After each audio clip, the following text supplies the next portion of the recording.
Koni Yudisium sejak masa kepemimpinan di Bapak Dr. Syarif Hasim, kita sudah mulai melaksanakan prosesi yudisium ini. Nah, prosesi yudisium adalah pemberian gelar ya untuk kalian dapat setelah ini keluar dari pintu ini boleh menjandang gelar sarjana hukum. Ya. Nah, itu adalah suatu prosesi di mana nanti kalian sudah sah, ya, sudah legal untuk menggunakan gelar itu. Boleh kalian datang ke calon mertua untuk mengatakan, Pak, saya sudah sarjana dan siap melamar anak Bapak. Beda. Bapak Ibu sekalian, pada kesempatan ini juga Ibu ingin menginformasikan dengan bangga dan terharu, ternyata di 74 lulusan ini ada rupanya anak atau putri atau putra dari warga Fakultas Hukum. Ini memang tidak terbiasa Ibu sampaikan, tapi hari ini Ibu ingin memberikan apresiasi dan turut berbangga. Nah, mereka itu adalah, bisa Ibu sebutkan, yang pertama Alivia Putri Anjali. Ini adalah putri dari Bapak Rio Sabtomo SHM HUM. Pak Rio-nya ada? Ada. Selamat Pak Rio. Yang kedua adalah Muhammad Taufan.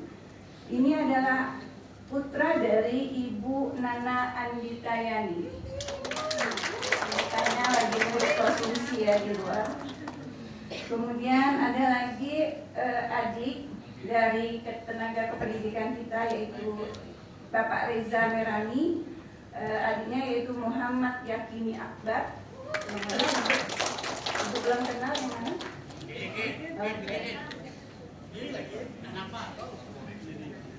Dan ada juga putra dari Bapak Zumbi Bestado Sosial, adalah dosen guna tugas dari Fakultas Hukum, yaitu Muhammad Sultan Zi Portivia. Mana? Bapaknya ada? Dan satu perwakilan tenaga kependidikan, banyak kita tenaganya termotivasi yang untuk melanjutkan pendidikan ke perguruan tinggi, itu Ibu Rini Sumarni. Ini IPK 4 tadi ya. Baik-baik dosennya ya. Yang satu ingin Pak Udi tak pernah dikasih. Dan ada satu berita duka dari lulusan kita, yaitu Rio Setiawan Nur yang kemarin orang tuanya meninggal. Innalillahi wa inna ilaihi raji'un. Kami turut kasih atas berpulangnya ayahanda dari Rio Setiawan Nur. Dan terakhir, Ibu ingin berikan apresiasi dan juga rasa bangga dan haru Ibu dan juga mungkin kita sekalian kepada lulusan yang penuh perjuangan, karena yang bersangkutan itu sakit sejak 9 bulan. Sejak 9 bulan beliau itu harus transfusi darah setiap 2 minggu sekali. Betapa sedihnya, tetapi luar biasa kekuatan Allah memberikan motivasi yang besar kepada lulusan ini sehingga sampai hari ini dia mendapatkan gelar sarjana hukum. Yang bersangkutan adalah Bayu Mikhail Chandra. Anaknya Bayu, sekarang sehat. Sampaikan salam untuk Ibu dan Bapak ya. Luar biasa tentu, ini lahir dari orang tua yang juga spiritnya tinggi ya, tidak kenal putus asa dan penuh kesabaran.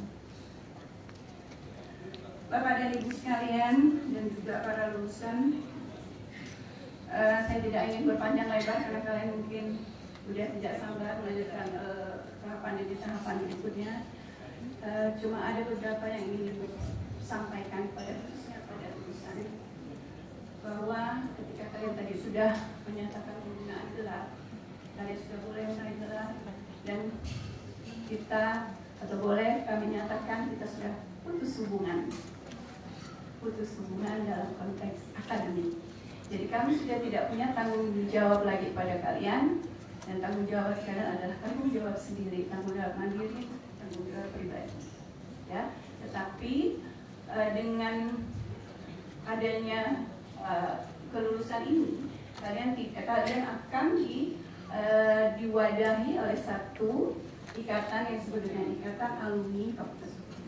Nah, nanti ada prosesi penyerahan dari fakultas ke Pak Maksi selaku ketua. Bapak Maksi, silakan diri. Nah, ini nanti yang akan jadi Bapak dalam tanda petik ya untuk kalian. Jadi kalian masih bisa berkontribusi untuk fakultas melalui wadah ikatan alumni. Dan perlu kalian ingat, kalian ini kan semua adalah generasi Gen Z, ya. Belum alpha, karena ibu lihat di daftar data kelahiran itu kalian masih masuk tergolong generasi Z. Ada 3 tantangan besar ketika kalian setelah ini harus berlomba mencari pekerjaan, ya, berkompetisi dengan lulusan-lulusan dari seluruh Indonesia, terutama lulusan fakultas hukum. Ada 3 hal yang mungkin perlu kalian camkan karena kalian hidup di zaman yang penuh complicated. Pertama, kalian harus punya kemampuan teknologi. Dan di zaman ini dan zaman nanti, kita sudah sebenarnya masuk pada zaman milenial ke alpha, ya, ke generasi alpha, itu sudah teknologi minded. Jadi kalian tidak lagi bisa berdiam, kalian harus beradaptasi. Tetapi makna punya kemampuan teknologi itu bukan kalian expert di bidang itu, karena kalian memang tidak disiapkan. Kalian hanya harus memahami bagaimana cara teknologi itu bekerja, terutama dalam mendukung pertama profesi kalian. Dan kedua adalah bagaimana menganalisis dampak teknologi itu dalam konteks. Ya, jadi ada 2 yang harus bisa kalian sikapi setelah ini. Yang kedua adalah project management. Project management itu adalah satu kemampuan di mana sekarang tuntutannya kita tidak bisa bekerja parsial. Kita dituntut untuk menyelesaikan satu masalah dalam satu paket.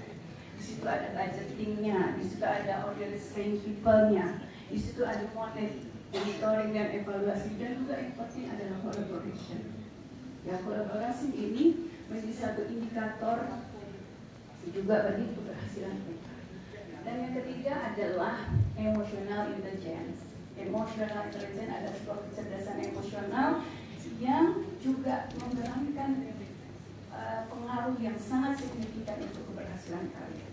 Ada hasil survei yang mengatakan bahwa 70% keberhasilan dari setiap orang sukses itu ada pada emotional intelligence, bukan pada intelektualnya, bukan pada intelektual akademik. Jadi kita banyak mendapatkan IPK 4, tapi belum tentu, karena itu hard skill. Kalian harus dituntut, disiapkan dengan soft skill. Jadi 3 ini, ya 3, satu kemampuan teknologi, project management, dan juga emotional intelligence adalah soft skill yang harus kalian latih